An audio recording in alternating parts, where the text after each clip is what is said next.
all the games I used to play in my younger, wilder days. The game of clubs and tees had never crossed my mind. But after some discussion with my closest, dearest friends, I decided that... Welcome into another episode of the Turn Fantasy Golf Podcast. As always, my name is Andrew Putters. It is time for the PGA Championship 2021. So we got the Wrecking Ball crew in here with me today. Spencer Aguiar, JoeNicely, both skilled writers at Rotoballer.com. Guys, are we excited? Are we excited about the PGA Championship, Kiawah Island? Yeah, these majors are always exciting. Thanks for having me on again. It's going to be a fun show, and we should have a lot to talk about. Absolutely. So, Joe, headed into the major championship, how do we need to get people on this rotoballer.com train? Tell me about a special you got going on right now. Yeah, man, we feel like it sells itself. If you go over there and check our content out, we feel like you'll sign up, no problem. You can go to rotoballer.com. Spencer does a great article over there. The Vegas reports, you can also catch his models ranking sheet over there. Which is amazing. Josh does a great course breakdown, something you need this week as we head to a course we haven't seen in 9 years. So go to rotoballer.com right now. You can sign up for our PGA Premium Package for $69. That'll take you through the Tour Championship. You can use promo code TOFF or promo code NICE. Either one, grab a discount. There you go, guys. So before we get into the PGA, let's go ahead and recap last weekend. KH Lee takes on the championship with a 3-shot lead, I believe, over Mr. Burns. Mr. Burns did not have his best stuff over the weekend.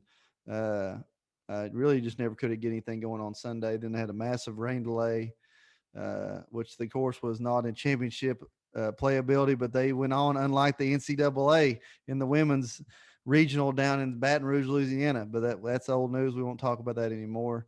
But yeah, KH Lee takes home the title down there, the Byron Nelson Classic.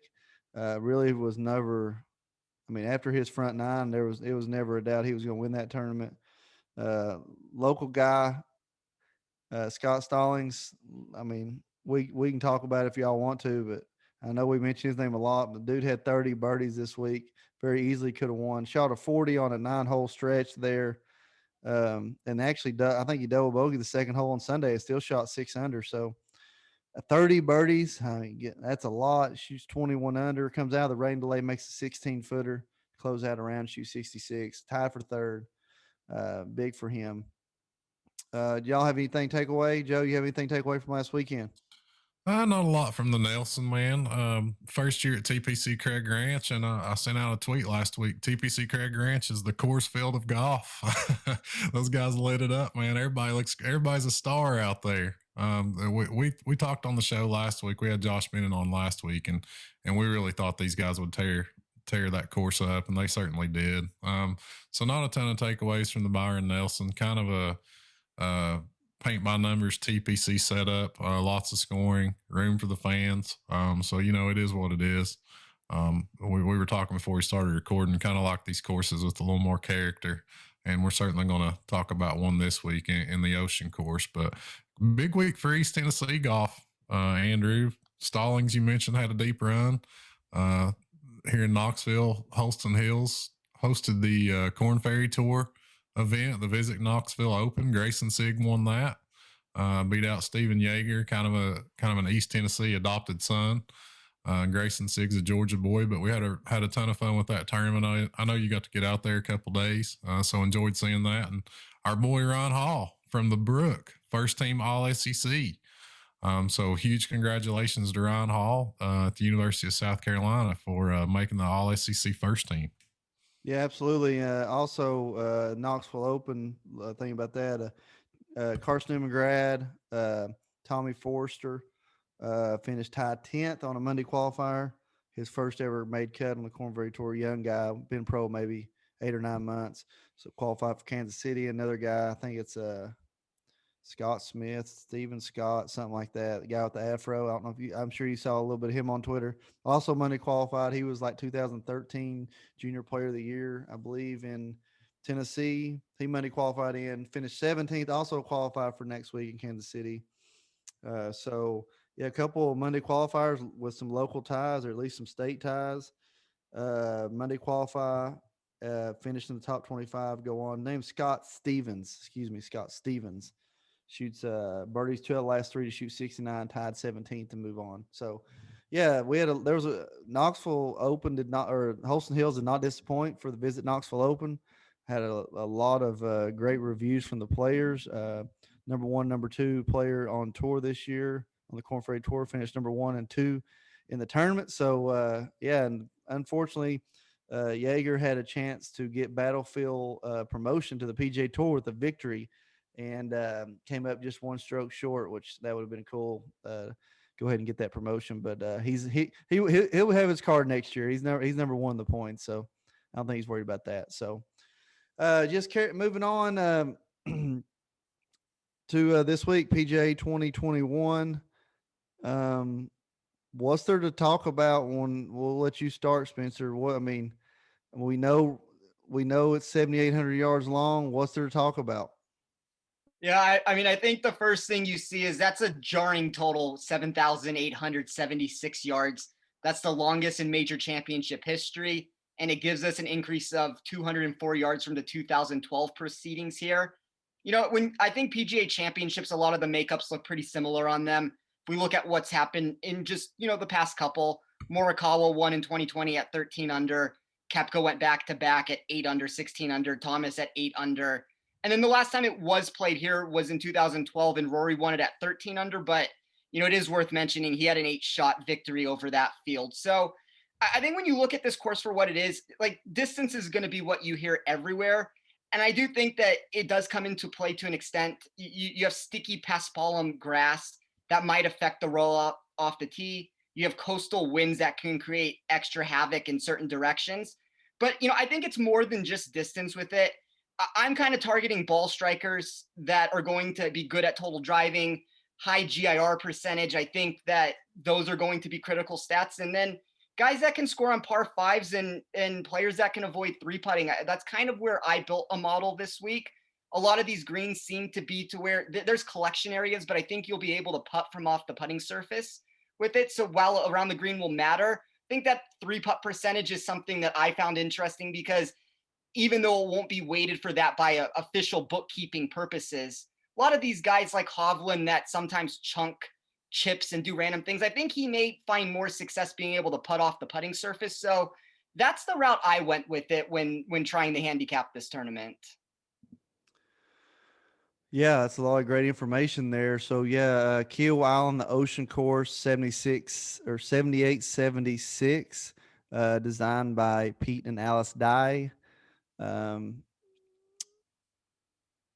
in 1991, most well known as the War on the Shore.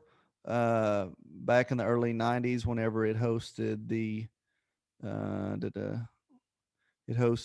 Ryder Cup, I believe, and that was a famous one. Famous Ryder Cup was really, really windy that day. Like you said, there's a lot of water on this course, but actually the water comes into play only on 6 holes. And another key ingredient, I'm not sure what the weather differences are historically, but in 2012 also this tournament was played in August, where this year it's played in May. I know as far as like Knoxville goes, whenever you see that, you're going to see a lot more inconsistent weather in May than the consistency you see in August. Not sure if it holds true there. As far as the PGA Championship goes, this tournament is 105 years old. It's played 102 times. Organized by the PGA of America, which is very interesting. We basically have 4 majors that are organized by 4 different organizations. They're all PGA Tour events, but all the majors are organized by ran by different organizations. Several former winners in the field. The most important, of course, Rory McIlroy, the winner in 2012, right? So, Joe, thoughts on this tournament, this golf course right out of the chute before we get into the DraftKings? Yeah, man. You guys hit on a ton. We a lot of weeks we kind of skip over the course, but I think this week the course is kind of the star in a lot of ways. This year, the PGA. Really, really unique layout, more of a link style layout, really more like something we'd see in the Open Championship than something we normally see from the PGA. So, I think it's worth talking about the course a little bit. Spencer kind of nailed it on the head. Huge layout on the card, 7,800 plus yards, longest in major championship history. Distance will be important. I don't think it's the end all be all. As Spencer said, I think you'll also need to find guys that can actually hit fairways. But it's one of those things we saw with Bryson the Shambo at Wingfoot. Depending on the wind, which right now it looks like it's going to be moderate, at least the first couple of days. Depending on the wind, if everybody's missing fairways, I'm always going to bump distance up. So that's something to kind of keep in mind. We saw Rory McIlroy win here in 2012, one of the best drivers of the ball ever. So, we can't say that distance doesn't matter, but if you dive into that 2012 leaderboard a little bit more, you see Justin Rose, Keegan Bradley, Ian Poulter, tons of Europeans up there in 2012, guys. So, certainly had an Open Championship feel to it, really. So that's something I'm kind of looking at. That's an angle I'll be taking a little bit. Looking at guys that are good on links golf courses, looking at guys that can play well in the wind. That's a couple of things that I would add to what Spencer said as far as the statistics go. Yeah, and for the average golf fan, movie watcher, it's another interesting fact about this golf course is it was the place where the movie Bagger Vance was shot. Will Smith and Matt Damon. As far as if you remember that, I remember watching that movie, and you see like big, huge winds in that movie, and those were not fake winds. That really happens there. So, like I said, even in a moderate day, Joe, we're going to see some heavy winds on the courses where the water is in play. We've talked about the course. We've talked about the tournament. There's nothing left but just dive right into the salary scale, guys. We're going to be talking about DraftKings today, and we'll hit with the big boys first. And this is the cream of the El Crape, as they say. Rory McIlroy, JT, DJ, Rahm, DeChambeau, Spieth. That's 10,000 above right there, guys. Now, if you want, we can cut off of the top four there. We'll leave DeChambeau, which is crazy. When has he not been in the top 2 or 3 in pricing? That's been 2 or 3 years or 2 years, it seems like. So let's just say McIlroy, Thomas, DJ, Rahm. We'll call those the big boys today. 10-5 to 11-5. Where are you at on these four, Joe? I think you have to talk about Rory McIlroy. Just because of the circumstances heading into this event. Won here obviously in 2012 and didn't just win. He dominated here in 2012. The course was wet that week. I expect it to be playing pretty firm and fast. There's not been much rain down there. Shouldn't be any rain coming up. So I think it's going to be a different golf course to a certain extent than we saw in 2012. Winds, of course, are unpredictable, but Rory's equipped to handle that. And he's coming off a big win at the Wells Fargo at Quail Hollow 2 weeks ago, his first win in quite a while. And Rory kind of has been known to win in bunches. There have been several times over his career where he's logged multiple wins in just a 1 month window. So I think that's something we can look at. Confidence kind of begets confidence with Rory. So I think we'd certainly have to take him into serious consideration this week, even though he is atop the salary scale. JT continues to just do everything well, tee to green, and continues to be cold with the putter. That's something that might be negated a little bit by these Paspalum greens this week. I think Spencer touched on it earlier, but this type of grass has very, very little grain. It's going to roll pretty slow. It's kind of sticky. So I think it's going to negate some of the bad putters in the field, honestly.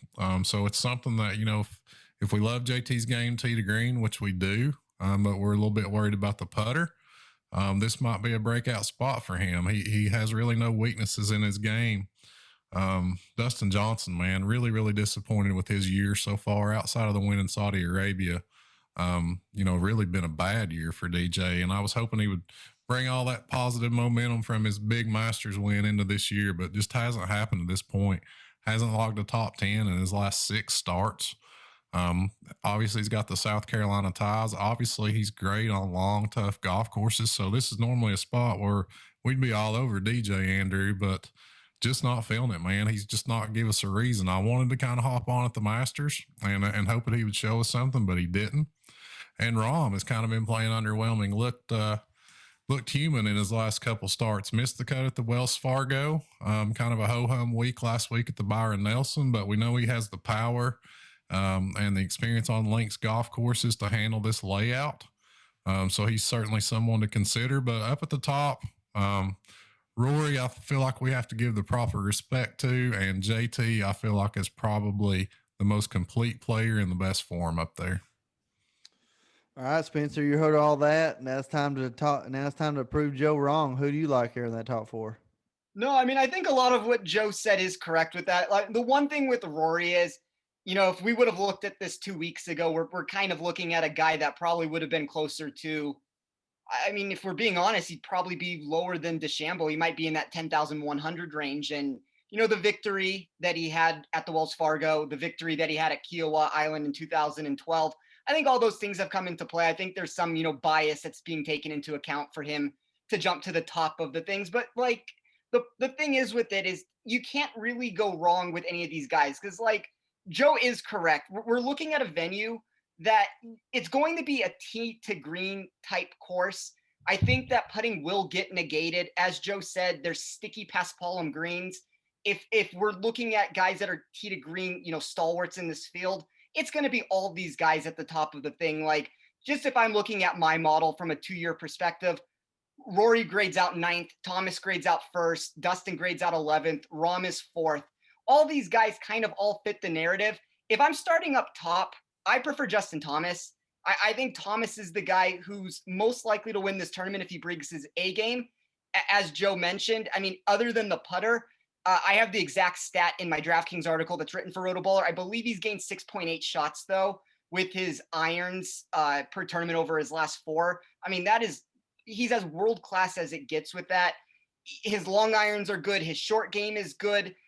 You could say that the driving accuracy sometimes gets all over the place, but, he's still 35th for me in total driving. And then, yeah, I mean, Dustin is probably the one guy that I am just not going to start with. We look at it and he's going to be the lowest owned of the group. I'm not necessarily looking to start there. I think par 5 scoring with him is a bit of a problem. He's 44th in my model there. He's 83rd in 3-putt percentage. That's something that could cause some problems. And he just really hasn't gotten going since the Masters victory that he had at the end of last year. And then if we're just looking from a statistical perspective, and this could be said for any given week, Rahm breaks my model almost any week that I run a model for him. He's number 1 for me statistically. He's inside the top 19 in every single stat that I have this week. But, the current form leaves something to be desired. He is the miscut at the Wells Fargo. I don't think he looked great at the Byron Nelson in 34th. I'm willing to give him a pass there. He's more of a guy that always is better suited for a test that's going to be more difficult than this. Like there are some European traits to this tournament to where if we're looking at an 8 under type par victory, I think Rahm does make logical sense. Like we've seen him, all his wins typically come in that more of a challenging range, whether it is, challenging for even par all the way up to like a 10 under par thing. So I wouldn't necessarily count out Rahm, but if I'm starting up top, I'm starting with Thomas and then, I'm sprinkling in a little bit of Rory, sprinkling in a little bit of Rahm, and then probably just not playing Dustin for, he might burn me with it, but I'm willing to take that risk a little bit. Yeah, I'm feeling. I mean, if you take away Rory's victory a couple weeks ago, I mean, we wouldn't even be talking about him this week. So, but the problem is, Rory's a lot like and nothing is similar about their games or anything, but it seems like on the courses that Bubba played well, he was always a factor. I mean, we can't discount that he won here in 2012, right? I do think that maybe the course being wet back in 12 played probably a good factor. And now, there back then, and 2012 is 9 years ago. So, I would have to say my opinions on the 2012 tournament was at that time of his career, when he won, he dominated, and we haven't seen that in a long time. So I'm ready to throw him out. I'm ready to throw DJ out because we don't know if he has a leg injury or a nose injury or just wants to ride more jet skis on the weekends. Rom is super inconsistent. Really been waiting for him to break loose and can't. So the only one that makes sense for me is JT here. Not saying that I'm all in on him, but that's the one that makes sense in the top four for me. Moving on, this is the interesting group here. We'll just say 10-2 to 9,000. DeChambeau, Spieth, Morikawa, Shoffley, Kepka, Matsuyama, Hovland, Webb Simpson, Reed, Cantlay. That's a powerhouse group, guys. Where are we going with there? You first, Spencer. Yeah, I think in reality, you could start in this section and bypass the top. Like I think there is less win equity up top than there usually is. The one thing I will point out is while we do have a full field of 156 players, there are 20 PGA Tour pros that are getting an exemption in. That does make this to where I don't want to say you can take a boom or bust route with it, but there is the potential that more of these, household names will make the cut on this.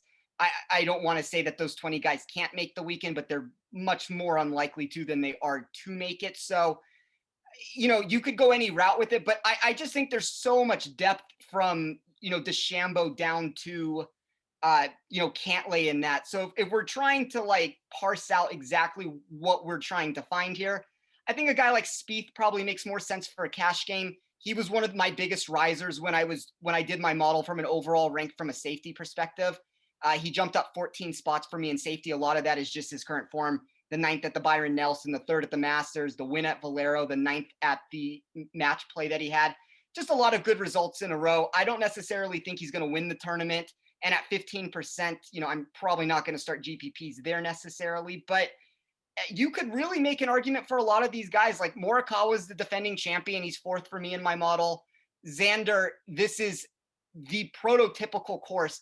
I would say, like, if we're looking for guys that need to be good total drivers of the ball, guys that are, good ball strikers, greens and regulation, complete games, it's usually Xander and Rahm are the two guys that I'm pinpointing when I'm trying to, figure out whether it's DraftKings or bets with it. So, Xander's 2nd in my model this week. He kind of grades out well across the board for me. DeChambeau is going to give you that boom or bust nature where you don't know what you're going to get. I don't love where his game looks like it's at, but he has the upside to and the distance to make a run at this.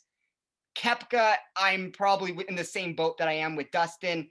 He makes a big jump for me when I'm just looking for upside. He's one of the biggest climbers for me there, which makes sense. He's a big game hunter. It's a major. He has the skill set to make a run. I just, we haven't seen it from him. He missed the cut at the Byron Nelson. He missed the cut at the Masters. He's limping around every single hole. So I feel like he's going to be tough to get to.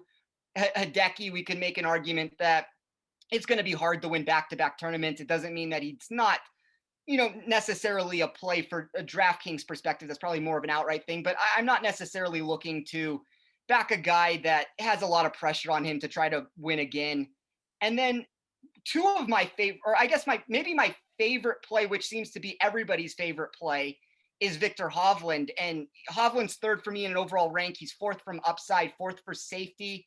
We see back-to-back 3rds from him at the Wells Fargo and the Valspar. But, at 22%, you're going to have to make a decision with it. And as I mentioned previously, as we were discussing just overall, like, feel of this tournament, if a guy like Hovland is capable of putting from off the green, he's a much better putter, I would say, than he is with his around the green game. He's 48th for me in putting. He's 23rd over his last 24 rounds with this. He's 74th in his around the green stats. And I don't think he's nearly as bad around the green as the public leads onto it. I just think that you get these random implosions from him where he chunks it 2 inches in front of himself. And then the narrative becomes, well, he's the worst, around the green player there is. I think that's a little bit overblown, but Xander's probably my favorite. Hovland's my 2nd. I mean, unfortunately, those are the 2 most popular guys, maybe other than Spieth in this section, but I really like those 2. And I think you can make an argument to start there, and it leaves a lot of room to build lower than that. The problem is if you do start with like a Xander Hovland route, you're going to have to differentiate somewhere with your lineups. Yeah, before I turn this over to Joe, my biggest concern in this group is that My favorite two players looking here are also Xander and Hovland, which many other people will, like you just said, Spencer. But in, let's be honest, if we've played them in every major up until now, yeah, we've had good finishes, but 0 wins. Is that a concern for you in saying that?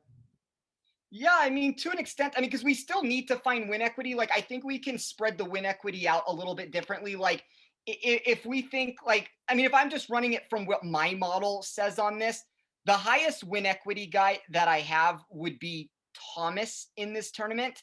And I have him as a slight value at where his number currently is right now. You know, most of these guys are going to be less than 5%. So, I think if we look at it from that, like there is marginal concern, but in the same breath with it, a guy like Xander and Hovland, they're knocking on the door. I mean, especially Xander. Xander has been, you know, top fiving these majors for the last couple of years here. Sure, Hovland, you know, like it will be a jump when he does, you know, if we just look at what he did the last time he played this, he came in, I have it here, 33rd place at the PGA Championship in his one attempt. So, you know, sure, it's going to be a jump if he can do it, but like, I guess my bigger concern than the win equity would just be the percentage that everybody's owning those two guys. So, if you're going to start with them, you're going to have to differentiate. Like, I know, like, one of the things I always come on here and say when you guys have me on is, you know, you're going to either one, have to differentiate, two, be way over the pack when you do it, or three, if you're playing a millionaire maker contest, you're going to have to be a little bit outside the box. And maybe for something like that, you could talk me out of trying to play Xander and Hovland and fading that route in general and building other places with it. But if we're looking at single entry, if we're looking at, you know, 3 maxes, if we're looking at tournaments with, you know, 1,000 people, 2,000 people, I don't have a problem with starting there. I think there's enough win equity with them that they can make a run, and I think they are perfectly suited. But I guess it just comes down more to the game type of the contest that you're playing than anything else. All right, Joe, hit on this 9K range after hearing all that. Man, it's I feel like we could do a whole show on this range, guys, from 10-2 down to 9K. I feel like we could talk about these guys forever. Just really endlessly interesting players in this group. I guess kick things off with the Bryson the Shambo, who feels like always, it seems, when you're talking 10K plus, which he usually is, he always seems like the most boomer bust to me up there. Seems like he has a ton of win equity if things go the right direction, but it also feels like he has really miscut equity, honestly. I question how well he can play in the wind is my concern with him. I love him, obviously, with his length on this golf course. I love it. I love his ability from 200 plus yards. I feel like that's a factor that we've maybe undersold a little bit this week. These guys are going to have to be very good long iron players. You also are concerned about his scrambling ability at times. So I feel like there are question marks with Bryson, but I also feel like there's obviously that ability to dominate that he has, like very few people in this field do. Jordan Spieth, I'm in, boys. I'm in, boys. I don't want to overthink this one. The guy's a great win player. He's won the Open Championship. He's ranked first in this field, I believe, in strokes gained par 5. We know he has a legendary short game. We know he comes to play in major championships. He's in the best form we've seen him in years. So, you know, it's not one of those things where I want to spend a ton of time talking myself out of Jordan Spieth. I'm just going to throw him in there. Morikawa, I always love. The length's a little bit of a concern. The around the green game perhaps is a little bit of a concern, but his ball striking always puts him in the conversation. He's always going to have a chance on long, tough golf courses like this where ball striking is important. Xander, I love, just like you guys. He's popular for a reason. If you come up with the perfect player for this course, Xander's going to be kind of at the top of the list. We've seen him consistently play well on long golf courses, hard golf courses, and major championships. We've seen him play well in the Open. He can handle the wind. He's solid in all areas of the game. Sub 10K price tag. So, you know, Xander's going to be extremely popular, but it's with a reason. And the same can be said for Victor Hovland. I think both of you guys know how I feel about him. Love the kid. Love his attitude. Love his game. Love him on long golf courses. Love him on hard golf courses. He's third in this field in strokes gained off the tee, 11th in strokes gained approach. His long irons are excellent. The around the green game is evolving. Definitely not horrible anymore. And I'll tell you this, guys. Victor Hovland has 2 career PGA Tour wins. One at the Puerto Rico Open and one at Mayakoba. Both of those golf courses have paspalum greens, which is what we're going to see this week. If putting is a bit negated, we're looking strictly at tee to green. Victor Hovland, probably deserves to be the most popular player on this scale, which he will be. But I'm in agreement with Spencer. You either get all in or all out. It's tough to say. It's a tough decision to make. But if you're playing in a tournament like the Millie Maker, I feel like you've got to be extremely underweight or extremely overweight on a player that's expected to be as popular as Victor. I'm all in on Victor. I just want to throw that in there. All in. Set me up to the blood bank, baby. I'm ready to donate. I'm all in on Victor Hovland. This is a Pro V Hova podcast, Andrew. Yeah, last week we was all 3 on DeChambeau. Could not be more wrong. This week we're on Hovland. Honestly, I really like the Xander call just as easy because it seems like the guy's in every major. He's in the Augusta till he hit the shot Joe never wants to talk about again. But I really think a great place to start this week, and I hate it is really a Hovland JT Hovland would be like. I wouldn't be against going 100% on both of them if you and you can do it. As we'll get on down the salary scale, Andrew, tons of value, man, tons of viable value. So you can pretty much go any direction you want to go on this slate. So you can go like you said, a JT Hovland. Spencer mentioned Xander Hovland. I like Jordan Spieth up there as well. You can really take this roster construction anywhere you want to take it this week with the amount of value that's down there that we'll get into. I just want to add one thing to what you guys are saying with that, because I think it's a really interesting point just to touch on. One of the reasons why when I run my model, I'm always trying to find value versus whether it's the casino or DraftKings, which in turn that just becomes against other DFS users. With it, just because Hovland's 21%, and I'm not advocating necessarily for everybody to go this route with it, but just because he's 21%, like Andrew just said, you can go 100% on Hovland, be exponentially overweight to the field. And, that's kind of what I'm trying to do. When the numbers make sense, if you can find a narrative to where it makes sense from a value perspective, it makes sense from if I'm looking at Hovland, if we're just taking Hovland for what he is, he's third for me in my model, no matter pretty much how I run it. He's a slight negative in an ownership total. He's going to be the most owned guy. But if I want to go play Hovland at 100% or, 60, 70, 80%, depending on how many lineups I'm actually building here, there is a route to go do that. And I kind of too, I think Justin Thomas starting with him is the easiest place to go. And then either filling in Xander or Hovland feels like a second easy spot to put into it. You're just going to be very popular. And if you do that, it might need to be where you're doing it at 60, 70, 80, 100% or whatever the number is. And then just finding ways to differentiate lower on the board. Like Joe just mentioned, there's a lot of spots. There's so much value to be had down here to where if your model is spitting out, and I think that's why we all build models and we all have a different way of doing it. If your model's spitting out a guy that's higher than the consensus in the industry, I don't think all chalk is bad chalk. You always can play chalk and get around it if you're just above, what the threshold number is on it. I'm getting a little bit of deja vu, Spencer, because I feel like you were on for us the week of the Masters, and I feel like we had this exact same conversation about Jordan Spieth that week. Mm-hmm. And we all loved him.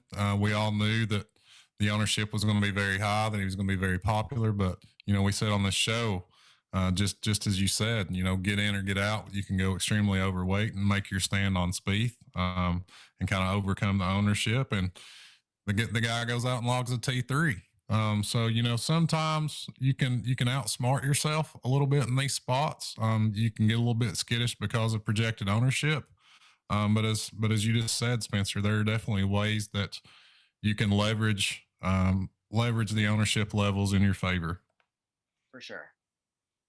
So, guys, moving out of the 9s into the 8s, another star-studded group. I'm not going to name all these guys, but obviously the one near the top, actually the two at the top, Cam Smith played great at Augusta. Just a bulldog. He's from Australia, plays in the wind a lot. And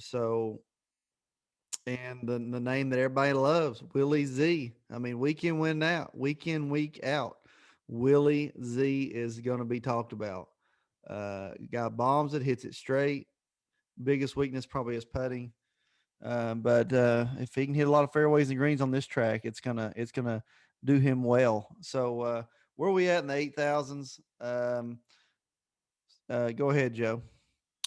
Yeah, tons of options here as well, Andrew. You can camp out in the 8s, and I'll tell you what would kind of be a contrarian build this week is just hang out in this 8K range. Maybe start your lineup with a Cam Smith or a Willie Z. Both are very viable options in my opinion. Cameron Smith has been a stud, boys. He is playing excellent golf this year. Love him on tough golf courses. For all we talk about the length, these fairways are fairly wide. They're 50 yards wide in spots. And that's kind of what I always worry about with Cam Smith is his ability off the tee. But we see, kind of the forgiveness off the tee at Augusta. He's able to handle that. So, if he has a little room to operate here, he's an excellent wind player. Obviously, he's an Aussie. Great around the green. One of the best short games in the game today. So love Cam Smith there. I love Willie Z. Up and coming superstar. I think his popularity is going to be up a little bit with kind of the casual DFS players because of that big performance at the Masters. Daniel Berger, kind of an intriguing guy, closed out really, really strong at the Nelson in the final round. And we know what he's capable of when everything's clicking. Really disappointed at the Masters, but there are lots of signs pointing his direction this week. One earlier this year at the AT&T Pebble Beach, which I feel is kind of like a North American cousin to this golf course. Pebble Beach is also on the ocean, see a ton of wind there. So there are some similarities with Pebble Beach and the ocean course.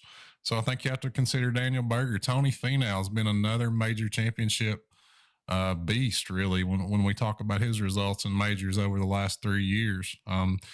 He's right there with Xander as far as just being consistently fighting for top 10s and top 5s. Doesn't have a win, but, I think we have to consider Tony. His length will be a huge asset. And then a couple more guys that I'll close out the range with. Scotty Scheffler is a bomber off the tees, very good around the green, handles tough golf courses very well, plays Pete Dye golf courses well. And then Matt Fitzpatrick, the Englishman, we have to figure link style golf course, a lot of wind. He's a very accurate player, and he's played extremely well this year. So, I feel like there are tons of options here in the 8K range that you can kind of lean on this week. I'm forever a no play on Fitzpatrick. I'm a forever fader of the Fitzpatrick for whatever reason. Obviously a great guy. Very well liked on tour. Very well liked in the fantasy world by most of the shows. But I can never get on the bag with him. For some reason, it just doesn't seem like. I think the length it gets me a lot. Yeah, the length is a concern, Andrew. I mean, you're 100% justified in feeling that. I'm glad you pointed out. Length is going to play a factor this week, and Fitz isn't very long off the tee, but he is accurate off the tee. He's ninth in this field in strokes gained off the tee. But yeah, man, I mean, he's never going to blow you away statistically. Never going to grade out terrific in any ball striking categories. Even though he has been pretty solid this year from tee to green. But I feel like just in these circumstances with these conditions, swirling winds, link style golf courses, he's certainly worth considering there at 8,400. I agree. I can't argue that. Spencer, where are you at in this range? I think if we start with Cameron Smith. Joe had a good point. Just with these being wide fairways, his downside is always going to be his off the tee game. If he's able to hit fairways because these are wider, I do think that he makes some logical sense. My model has him 15th from a safety perspective with it, which is a much higher climb than I have him from an overall rank. So a lot of that is just taking in his current form. Some of that takes into what Joe just said also with it. One of the first names I saw when I was trying to do this was Daniel Berger at 8,700. I'm sure Joe remembers this quite well. In the one and done contest last year, I had Berger at the PGA Championship. Joe had Morikawa. We were in a dead heat at that time, and Berger went into the weekend he was the favorite at some books to win that tournament. And a terrible Saturday took him out of contention to where he just couldn't make anything. And Morikawa got hot with the putter, ended up taking the tournament. So, I think that 13th place result at the PGA Championship, I know a lot of people are down on Berger just because you look at it and it's like, all right, he has a run at the US Open a couple years ago to where they lost the course at Shinnecock. And, you could say that him and Finau probably got a finish that they didn't deserve when they stormed up the leaderboard on Saturday there. And then if you look at the PGA Championship with him, he has a 13th in 2020, the 12th in 2018, but he doesn't really have that top end result. Like, I'd argue that a little bit, just that last time around, that 13th place could have been a victory. It should have probably been a top 5. So I wouldn't necessarily overly, knock him down from anything with that. If I'm playing devil's advocate with him to some extent, I do think he's a better par 70 player than he is a par 72 player. I think, 3 of his 4 wins have come on par 70s. The par 72 victory was at Pebble, which is a short course. So, maybe there's some downside there is around the green game can get sloppy at times with it. But one of the first things I ever wrote for public consumption that I released out there was in 2017. I released an article just on my own personal site stating that Thomas and Berger would each have a PGA championship within the next 5 years. And ironically, Thomas ended up winning that tournament to get that. And this would be the last year of that 5-year run. So I feel like I'm kind of invested into this Berger thing, that this is his last chance to, make that bold claim that I had being correct on that. But there's a lot to like about Berger. There are some problems that you can find if you're diving a little bit deeper into it, but they're hard to ignore. And the other guy that I really like, if we just go all the way down to the bottom, would be Terrell Hatton at 8,000. He's a European player. He's going to be able to handle the wind. Joe brought up that proximity from over 200 yards is very important. He's number 1 in my model there. He's number 1 in 3-putt avoidance. That's a really dangerous combination. And he's 37th for me over a 2-year sample size on par 5 scoring. But I'm not necessarily that's fine enough if he gets hot, with the putter. He's good with the irons. If the par 5 scoring comes around, I think he has the upside to win this tournament. I don't think a lot of people are talking about him. You're going to get him at, 7-8% owned. It wouldn't shock me if Hatton could come out of left field and win this. And, other than those 3, I think you have some GPP potential with Sung Jae Im. You always kind of have that with him. I'm probably, I'm neutral on Scheffler. I think Joe brought up a lot of really good points of why he makes sense as a play. He's the number 1 player in my model in total driving. That is going to mean something. He's only 7 to 8% owned. Even at where I have him in my model, I have him as a positive value compared to the ownership rank little tool that I run on my thing. So I think he makes sense.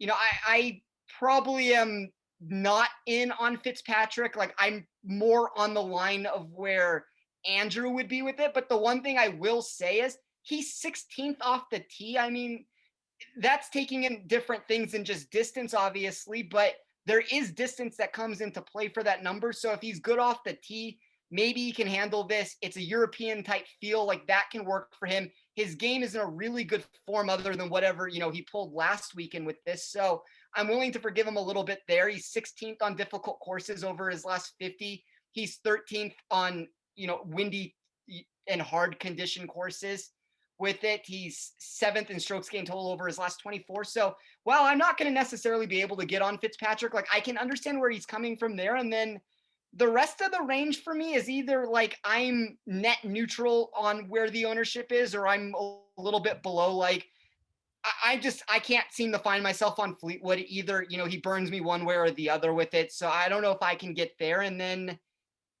I guess if we're trying to just find random other names to discuss here, there's always Louis, who seems to show up for majors, but my model didn't have him as a positive value. So there wasn't a ton of positive value for me here. Hatton would be the big one. Berger showed up as big value. Zalatoris shows up as value. I never really mentioned him with this, but Zalatoris, with the way he can strike the ball, always is in play. And then, maybe a little bit of Sungjae I'll throw in there, but most of these other guys, I'm not going to have a whole ton of exposure to, maybe outside of Cameron Smith as a cash game type play.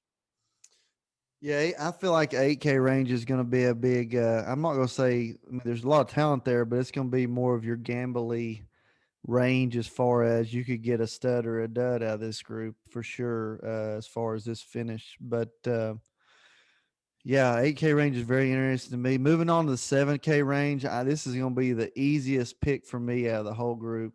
Of course, could not fit up any better for me on this. The wind player, Joaquin Neiman, hits the ball low, hits it long. I don't care about his accuracy off the tee, like you said, 50 yard wide fairway. So I don't even know where his accuracy is. Don't care, but he bombs it, hits it low. Where I didn't like him at Augusta, I love him here. Other than that, I'm probably going to stay away from most of the guys in the 7K range, other than when we get down to Cam Champ, Kokrak. They bomb it off the tee. Maybe throw a little Chris Kirk in there, a little splash here and there. Spencer, what do you got going on in the 7K range? Yeah, Neiman's a really good to start. So if I'm just looking from an overall rank on my model, Neiman is the number one player for me in this range. He's number 9 overall. When I'm looking at, I think Paul Casey makes some sense. We saw him come second at the last PGA Championship. He's a great total driver. I think the thing with Casey is a lot of people never want to play Casey, and he's going to be popular this week. I mean, we're looking at probably 13 to 15%, but it's less people than probably should be for the way he's priced on this. I think a guy like Casey, some of his lack of win equity sometimes negatively affects him. When he's a $7,000 golfer, I'm more willing to take a shot on him than I would be if he was in the 9,000 range, or, for some of these smaller tournaments in the 10,000 range. Corey Connors was a guy that graded out well for me. Guys that are ball strikers, guys that are going to hit a ton of greens in regulation. Sam Burns graded out pretty well. Keegan Bradley graded out well. When we saw this played at Kiowa in 2012, he came in third. His form looks really good right now, with the 18th at the Wells Fargo, the 2nd at the Valspar, 23rd at the Valero, bunch of other top 30s a little bit before that. And then my favorite value in this range would probably be Jason Kokrak at 7,100. We see 2 top 23s from him at the PGA Championship over his last 3 appearances in this tournament. He has the 13th at the Valspar. When I'm looking from just total driving, he's 6th for me in my model. He's inside the top 40 in par 5 birdie or better percentage.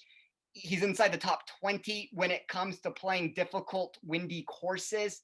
And, he's inside the top 40 when it comes to proximity from over 175 yards. So I just think this is a really bad mispricing on the part of Jason Kokrak.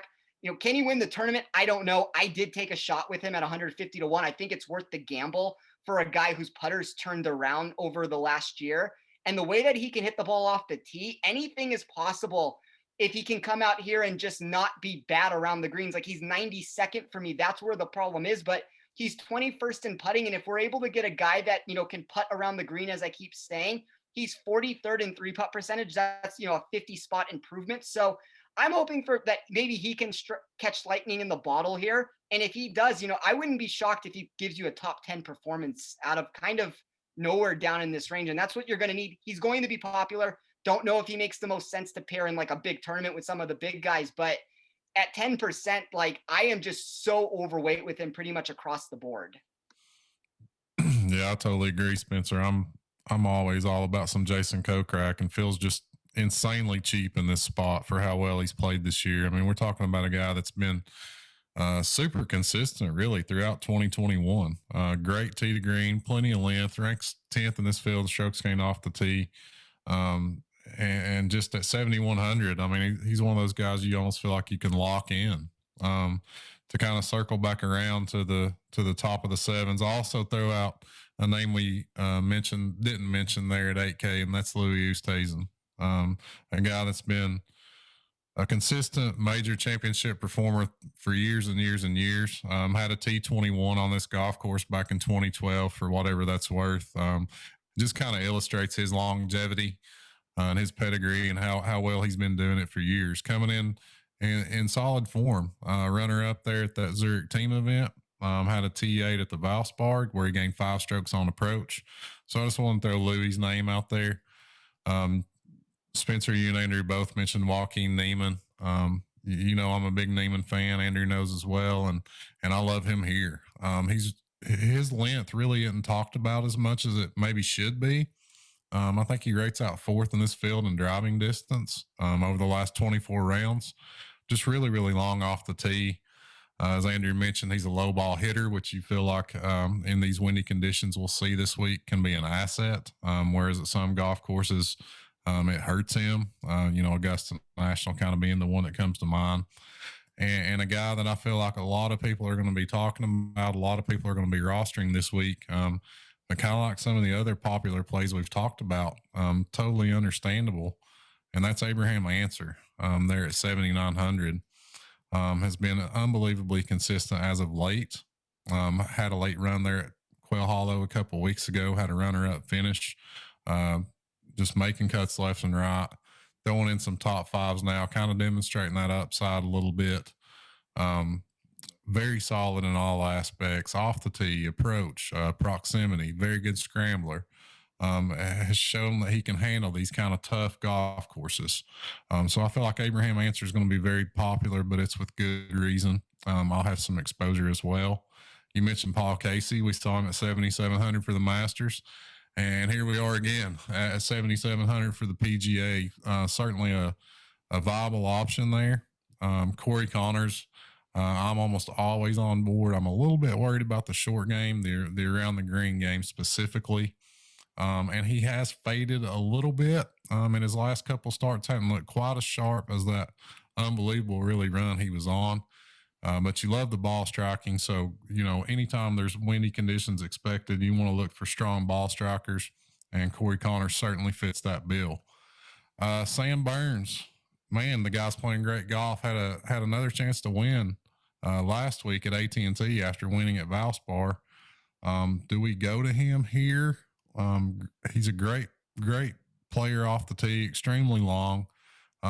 His approach game is certainly improved. So, I mean, I think we can look at Sam Burns. A name I just kind of want to throw out there, Spencer. I don't know if you've kind of kept up with him over on the Euro Tour. Garrick Higgo. This kid, man, he's kind of making some waves overseas. Has a couple of wins just over the last few months over on the Euro Tour. He's a South African. I believe he's 24. So certainly a rising star in the game of golf. Just hadn't really, impacted the American fans yet. But Garrick Higgo is just kind of a fun name to toss out there kind of this week and for the future moving forward.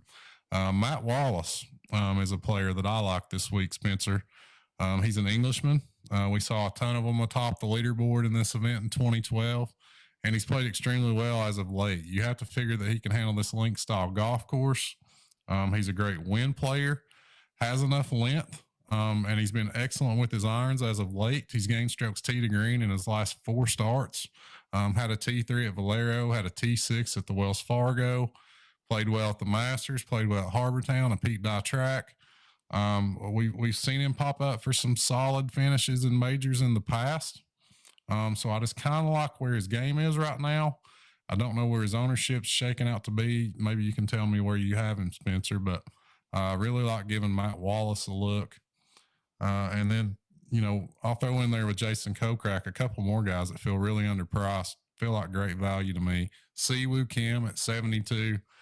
We know he's a Pete Dye guy, winner of the Players, winner of the Amex, has played well at Harbortown over the years. And really has played for Siwoo, relatively speaking, has played really consistent throughout this year. So I'm definitely interested in Siwoo. And then a couple of the Turn Podcast favorites, Cameron Tringali and Chris Kirk down there at 7K, kind of rounding out the sevens. Tringali has kind of been a little bit controversial on Twitter.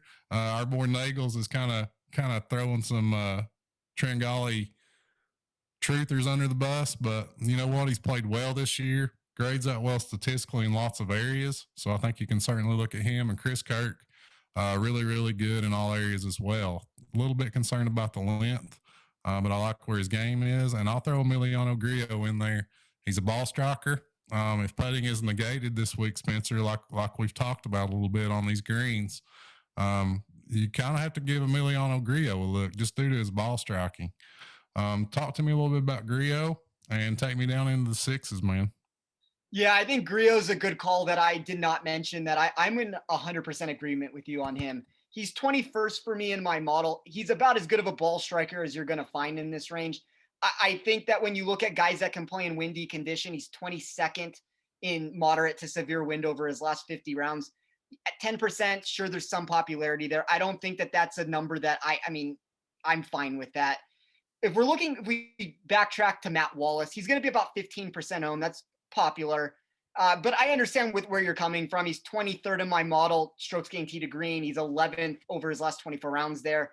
He's 8th on stroke gain approach over his last 24 rounds. So there's a lot to like there. I mean, if you're looking for a guy down in this range that possesses upside, he makes sense. And the one thing I'll say to all of this is the chalk in general has just gotten exponentially better than it used to be. I think if you look a year ago, a guy like Matt Wallace wouldn't necessarily be the chalk. I think that the public has gotten smarter. I think, shows like the Turn Golf Pod and other shows out there, there's so much good information that's being released that guys like Matt Wallace end up jumping up in ownership when there is a discrepancy in pricing the way that it should be with it. So, I understand with where you're coming from with Wallace. It scares me a little bit at the 15%, but that's something that you kind of have to make a decision on. And then with Garrick Higgo, I don't have any data on him or enough data from my model to be able to register it.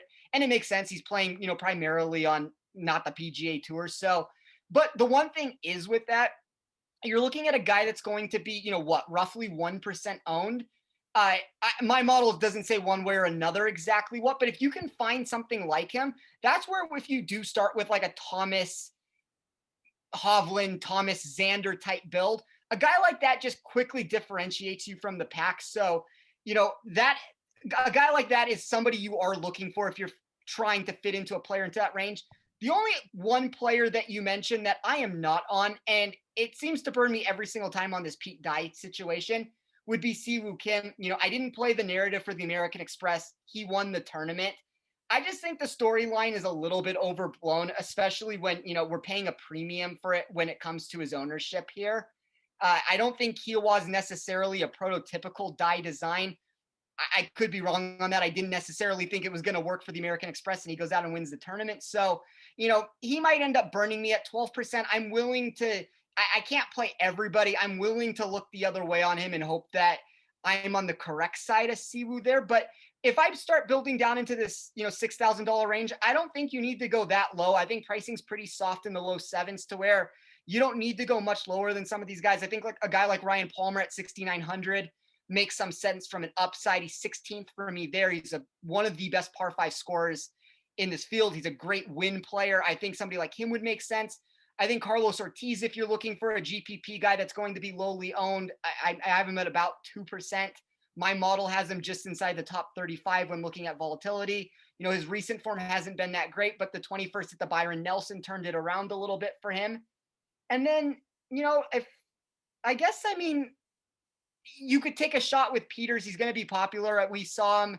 He's had great success at the PGA Championship. I don't know if I'm necessarily going to get there. I didn't love what I saw for him last week, but a lot of these guys are either, I think the course is too long for them, or, there's something that I don't like. Harold Varner, I guess I'd be remiss if I didn't mention Harold Varner, 29th and a 36th at the PGA Championship. Can get him for 6,600. My model has him as a pretty big positive. I have him 43 spots higher in my ranking than the DK pricing there. And then if I'm scrolling through, just down, there's a little bit of value for me on Steele. There's a little bit of value on Dahmen, but we're starting to get into a range of guys where, the miscut potential is starting to go through the roof. And then really lower than Dahmen, I don't have much. I would say the one guy where pricing is really soft on him would be JT Poston. I worry about distance with him. My model doesn't have him making the cut, so I don't necessarily want to, put a big stance on him he is going to be about 1%, which is going to be, a percent more than anybody down in that range, which is fine at 1%. But I don't know, lower than Dahmen, I'm probably not playing really anybody else. Dahmen maybe provides a little bit more safety than that 6,400 might indicate there. But who do you like in this range?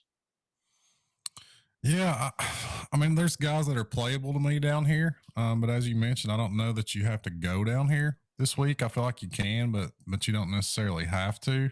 Um, there's some kind of intriguing lineup differentiators down here. If we're starting out chalky up at the top, you might want to take a shot with some of these guys. One guy I just wanted to quickly mention, Spencer, that we probably criminally glanced over is Brian Harmon. He's playing really well. Priced at 7,400, not long off the tee, which is probably going to knock him down in a lot of models. But the guy's just putting up great performances week after week. So I wanted to shout out Brian Harmon there. But yeah, man, very similar to you. You mentioned Ryan Palmer. He kind of jumps off the page there at 6,900. We know that upside's there. We know he's an excellent ball striker, a veteran that can handle tough golf courses. I kind of think back to the Memorial at Muirfield Village last year. It's a different golf course, but very tough, long layout and difficult conditions, and he played extremely well there. Stuart Sink is a veteran that kind of knows how to handle himself in this type of environment on these golf courses. He's 47 years old, and I'm not sure where he even ranks in driving distance. I'll have to pull that up, but the dude is long off the tee, man. He is not short. So I feel like you can give Stuart Sink a look, playing really good golf, and he's got kind of the veteran experience needed to handle this environment. And the same can be said for Charles Schwartzel, who's playing extremely well as of late. Kind of popped up out of nowhere, been down in the depths the last few years, and kind of working himself back into form. Had a great showing at the Byron Nelson.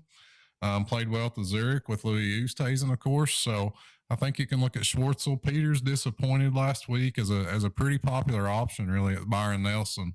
So an interesting rebound spot for him. I'll kind of have to check ownership. Won't be going there if he's chalky, but do you feel like he has the length needed to handle this golf course? John Catlin's an interesting player that's been playing very well on the Euro Tour. Christian Zadenhout, another kind of Euro twinged player that we can look at here. Although the length and the ball striking is a concern, but he's an excellent scrambler. If things do get tough, these guys are missing greens left and right. You have to love his short game. And after that, I would throw out maybe a Sam Horsfield, a Thomas Dietrich. I mean, just throwing out some Euro Tour guys' names. Since we did see international players perform so well here back in 2012, you might look at some guys like that play primarily on the Euro Tour. Antoine Rosner is another guy that you can look at that fits that mold. Brendan Steele, we know, has some length. So he's a guy you can look at, but as you said, Spencer, I won't be depending on these guys down here this week because I don't feel like you have to. I feel like there's enough really good value in the 7Ks that you really don't have to dip down into the 6s other than to differentiate your lineup, or if you're going like ultra stars and scrubs or something. Yeah, if you're like looking for somebody that's just completely off the radar that I just would want to mention, and my model doesn't have him projected to make the cut, so I mean, we're diving really deep down into this, would be Brandon Stone. He is a 12th place at the PGA Championship in 2018. And while I don't have much data on him and some of it's a little bit outdated, there were a few stats on him that popped out. I mean, he's going to be a 0.1% owned probably. He was 9th in total driving for me. And a lot of that is from driving distance. I don't know exactly what courses those are coming from and why that number is as high as it is, but it's something that popped out if we're looking for distance. He was 39th in GIR percentage, 23rd in ball striking for me. And there's a lot of horrible trends with him. I mean, there's a lot of things he's outside the top 100 in, but that's just somebody I wanted to mention just as a complete dart throw. If you're looking for somebody super cheap that like nobody's going to own whatsoever. And I am happy that you mentioned Harmon. If we're jumping back into the $7,000 range really quickly, Harmon's a guy for me that's 20th overall. He's 18th from a safety perspective. I just think his form is so good right now. He's number one for me in three putt plus around the green. So there's a lot to like with him there. And then, yeah, I mean, as you mentioned, I mean, I'm pretty much like, you're kind of taking shots down in this range. And I don't think you necessarily need to go down that low. In my DraftKings article that I wrote for Rotoballer, I marked my safest play as Stuart Sink. So I'm with agreement with you on there. My most upside was Ryan Palmer. My favorite GPP was Carlos Ortiz. And I guess I was a little bit different than you. I had my fade as Christian Zadenhout. My reasoning for that is that if putting is neutralized, I do think he loses his biggest thing. He still has his around the green game that he can turn to. But if you turn away some of what he does do well, I'm willing to look the other way and, just hope that if he's missing greens, he's not scoring. So I'm going to probably fade him. But in this range, you're just picking and choosing and throwing darts and what you like. And you could probably build a lineup that you really don't need to be much lower than 6,900 if you didn't want to be. Yeah, guys, I'm staying far, far, far, far away from this 6,000 range. That's just me. So if I'm building lineups this week, I'm gonna try to, if I am gonna dip down there, it's not gonna be any lower than 68. But I will say this: shout out to a friend of the program, Jason Gandy at Gandy Golf at the local Willow Creek Golf Club. Caddying for YE Yang this week, the Tiger Slayer, 6,200. Not expecting big things out of him. However, still going to give our boy Gandy a shout out for doing that. Was hoping to get him in Knoxville for the Corn Fed Tour, but unfortunately didn't get in at his status. So, but everything you guys said, I'm going to stick away from that 68. I love Peters. Peters has always been one of my favorite guys to put in there, but he hadn't really showed anything in America in a couple of years, really. Unfortunately. Really, 5 years ago, the sky was the limit for that guy, and just, I don't know, for whatever reason, hasn't been able to produce. So I do like Ryan Palmer, 6,900, but we'll see what happens. If it's me, I'm trying to get everything closed up before I hit 6K though. So in saying that, say this, we've come almost to the end of the show, and we got to close up with the hearts and darts play of the week, guys. So I'm going to start with you, Spencer, since you're our guest. Where is your heart at this week on who's going to win and who's a dart play? Well, I really wanted to come on here and say Xander's going to win his first major here. I'm not going to go down that route. I just think Justin Thomas is a little bit safer. I think he has better upside. We've seen him win a PGA championship. I think he's overdue to win another major. I think he checks pretty much all the boxes that you're looking for. I think he's a perfect build to start on DraftKings, I think at 11,300. For me, he should be the most expensive player. Like, I have him above Rory. So I think you are getting a bit of a rebate on DraftKings. I think you're getting a rebate in the betting market. I've seen, shop around, find the best number you can find. I've seen him as high as 17-1 on some local books. You're looking more in that 13 to 15-1 range at most places. My pick to win will be Thomas. If you're looking for a dart throw down the board, Jason Kokrak would be my guy. Love him on DraftKings, like him at 150-1 a lot. And then, if you're looking for a guy with maybe a little bit more of a chance to win, it would probably be Joaquin Neiman. I don't have a ticket on him. I'll spoil that for my Vegas report. He's going to be the one guy if he wins. I missed out on it. At least at this moment, I don't have him. I was considering Neiman and Casey for a last, dart throw into it. But I really like Terrell Hatton. If you're looking from that 50 to 70-1 range, I think Hatton fits everything you're trying to find here. I love his long irons. I love his ability to not three putt. If he can just clean up on some of the other problems, keep his temperament in order, I think you can get a finish from him that is better than what the price tag is indicating. There you go, Joe. Joe, heart and dart, where you at?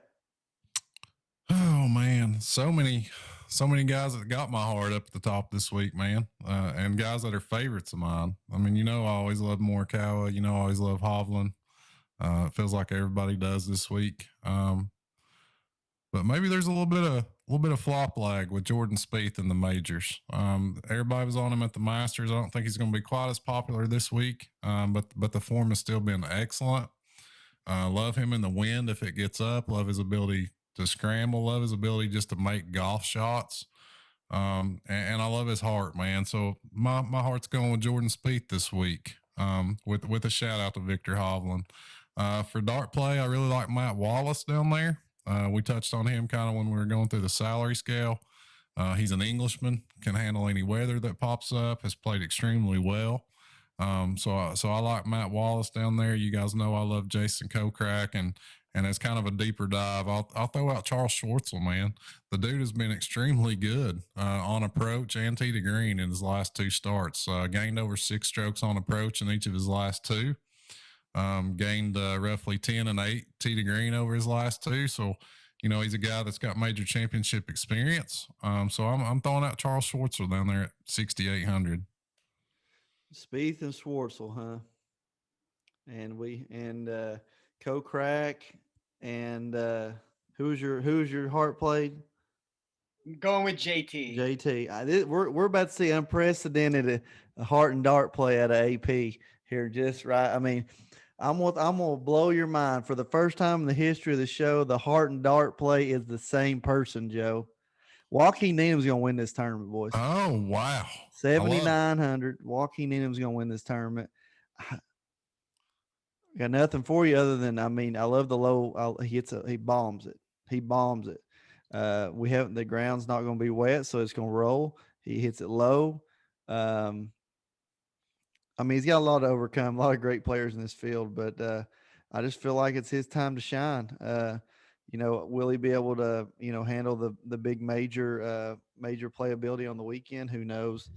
Who knows the pressure? I mean, that's just hadn't missed the cut all year, AP. Hadn't missed the cut all year. I'm going Joaquin Neiman, heart and dart play. There you go, guys. That's my pick for the show.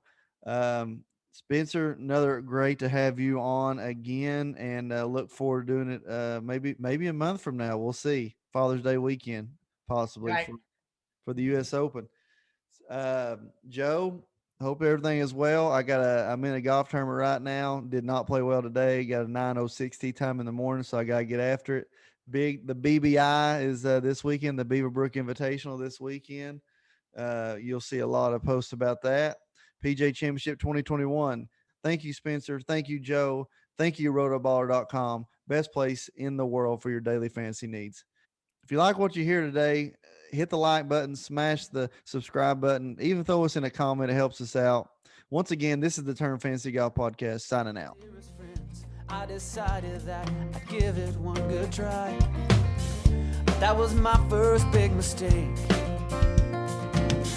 I've already hit 3 in the lake. It's gone.